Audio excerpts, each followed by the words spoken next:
वंदमी बनते जी। मंगल। हाँ।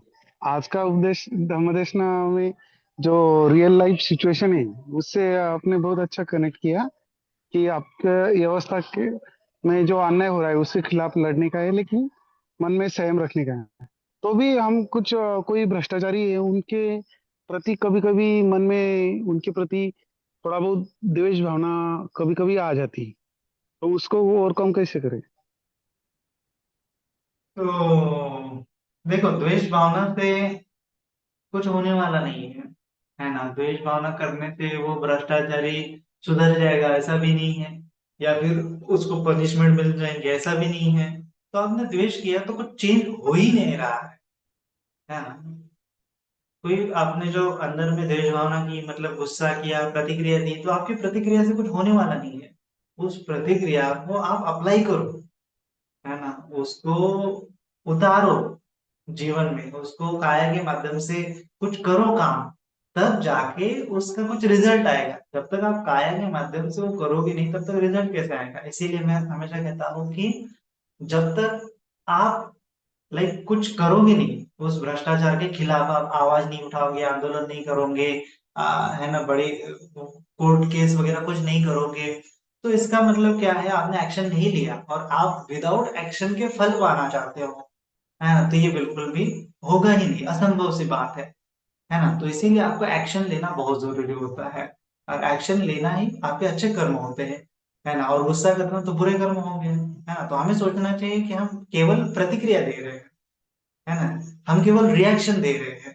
लेकिन मैं कहता हूँ कि रिएक्शन देने से कुछ नहीं होने वाला जब तक आपके एक्शन नहीं लेते हो। और ये समझना है कि जब तक मैं एक्शन नहीं ले रहा हूँ, तो मुझे रिएक्शन देने का भी कोई अधिकार नहीं है ना। जब तक मैं एक्शन नहीं ले रहा हूँ, तब तक रिएक्शन देना मतलब बेमतलब सी बात है।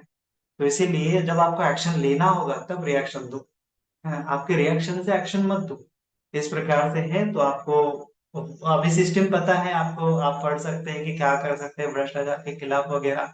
तो बहुत सारी चीजें हैं, आप केस कर सकते हैं, वरिष्ठ अधिकारियों से मिल सकते हैं, आंदोलन कर सकते हैं, बहुत सारी चीजें आप कर सकते हो। तो जब तक आप आओगे नहीं, उस प्रतिक्रिया का जो क्रोध का जो आपका एनर्जी आपने इकट्ठा किया है, उसको जब तक सही डायरेक्शन में लगाओगे नहीं, तब तक उसका विपाक आपको दिखेगा नहीं। प्रतिक्रिया करने से तो हमारी ही हानि होने वाली है, लेकिन एक्शन लेने से सबकी लाभ, सबको लाभ होने वाला है, और आपका जो चाहत है वो भी पूरी हो जाएगी। लेकिन आपने एक्शन ही नहीं लिया और आप चाह रहे हो कि होना चाहिए, सही होना चाहिए, सही हो नहीं, नहीं होगा।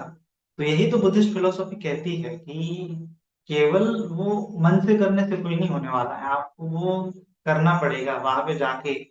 कोई वो भ्रष्टाचारी व्यक्ति को अपने आप सजा नहीं देगा, आपको वो उसके खिलाफ आवाज उठाना पड़ेगा, बहुत सारे लोगों को अवेयर करना पड़ेगा, और उसका एक इस्टेब्लिश करना पड़ेगा एग्जाम्पल कि ये व्यक्ति भ्रष्टाचारी है, इसको सजा होगी, बाकी के भ्रष्टाचार करेंगे नहीं करेंगे, ऐसा उसको एग्जाम्पल सेट करना पड़ेगा। पुराने जमाने में ऐसा होता था कि राजा दंडित कर देता था एक आधे व्यक्ति का, अगर उसने कोई अपराध किया है, करप्शन किया है, तो उसको लोगों के सामने दंडित किया जाता था, ताकि हजारों लोग उससे सबक ले, सीख ले कि अभी हमें करप्शन नहीं करना है।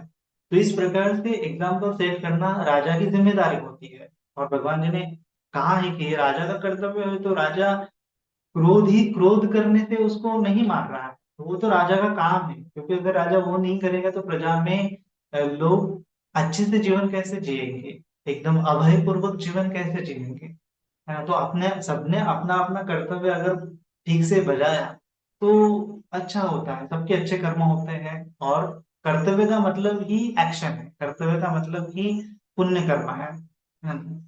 तो ऐसे हैं अच्छे कर्म, अच्छे कर्तव्य ही होते हैं। कर्तव्य हमेशा पॉजिटिव होता है, सकारात्मक होता है, उसका नकारात्मक नहीं होता है कभी, है ना। ये कर्तव्य बहुत बड़ी चीज है अगर देखा जाए तो। हाँ, तो हमें हमारे कर्तव्य को पालन करना बहुत जरूरी होता है, तब जाके कोई ना कोई बदलाव होगा। लेकिन कर्तव्य का पालन नहीं करेंगे, हर हर व्यक्ति का है, तो कोई बदलाव नहीं होने वाला है। वैसे जी मैं कह रहा था कि जैसे अनाथ पिंडक और विशाखा माता, इन्होंने बहुत पुण्य किया भगवान के समय में। वैसे वो बहुत ज्यादा पुण्य किया, फिर भी उन्होंने धर्म का प्रथम फल पाया, ऐसा मैंने जाना है, मतलब पता लगा। कि सोतापन्न अवस्था प्राप्त की, तो इन्हें सगदागामी, अनागामी या अरहंत अवस्था जो है वो क्यों नहीं प्राप्त कर सके वो? क्या कारण है? वैसे तो बहुत सारे फैक्टर होते हैं कि लाइक पुण्य उनके बहुत थे। पूर्व काल में भी उन्होंने बहुत सारे पुण्य किए थे, तब जाके वो भगवान जी के अग्र श्रावक बन पाए, है ना। तो अग्र श्रावक बनने का उन्होंने कई जन्मों से अधिष्ठान भी लिया था, तब जाके वो अग्र श्रावक बन पाए। तो इस जन्म में उनके साथ उनके पास बहुत सारा ये था, आ, धन संपदा थी, बहुत सारा वो शीलवान गुणवान थे। लेकिन क्या है कि जो हमें समझना है कि श्रोतापन्न बनने की क्राइटेरिया अलग है। सबसे पहली बात, सक्रागामी बनने का क्राइटेरिया अलग है, अनागामी बनने का क्राइटेरिया अलग है, अनंत बनने का क्राइटेरिया अलग है ना। मतलब कि क्या है कि अलग अलग प्रकार से विकारों को दूर करना पड़ता है। तो श्रोतापन्न व्यक्ति वो हो गए ना, तो वो उनमें संतुष्ट रह गए। सबसे ये है, या मतलब उनका कारण ये होता है कि वो संतुष्ट रह गए श्रोतापत्ति फल ही में। तो वो आगे की उन्होंने प्रैक्टिस ही नहीं की चक्रधारा में अनागामी बनने के लिए, इसीलिए वो नहीं बन पाए, है ना। और अपने आप तो बनेंगे नहीं। और दूसरा ये मतलब सबसे पहली बात यही है कि संतुष्ट होना। इसीलिए भगवान जी ने एक सूत्र में लोगों को मोटिवेट किया था कि जो श्रोतापन्न नहीं है उन्होंने श्रोतापन्न बनना चाहिए। और भिक्षुओं के लिए खास उपदेश किया था कि जो श्रोतापन्न है उन्होंने अनागामी बनने के लिए प्रयत्न करना चाहिए, और जो अनागामी है वो उन्होंने अनंत बनने के लिए प्रयत्न करना चाहिए। तुम ये मत सोचो कि तुम श्रोतापन्न बन गए तो कंफर्ट में रहो, ऐसा बिल्कुल भी मत सोचना। ये मत सोचो कि तुम अनागामी बन गए तो कंफर्ट में रहना, ऐसा बिल्कुल भी नहीं सोचना है। ऐसा भगवान जी की खुद वाणी है। भगवान जी ने कहा है कि श्रोतापन्न बन गए तो अनागामी के लिए प्रयत्न करना है, अनागामी बन गए हैं तो अनंत बनने के लिए प्रयत्न करना है।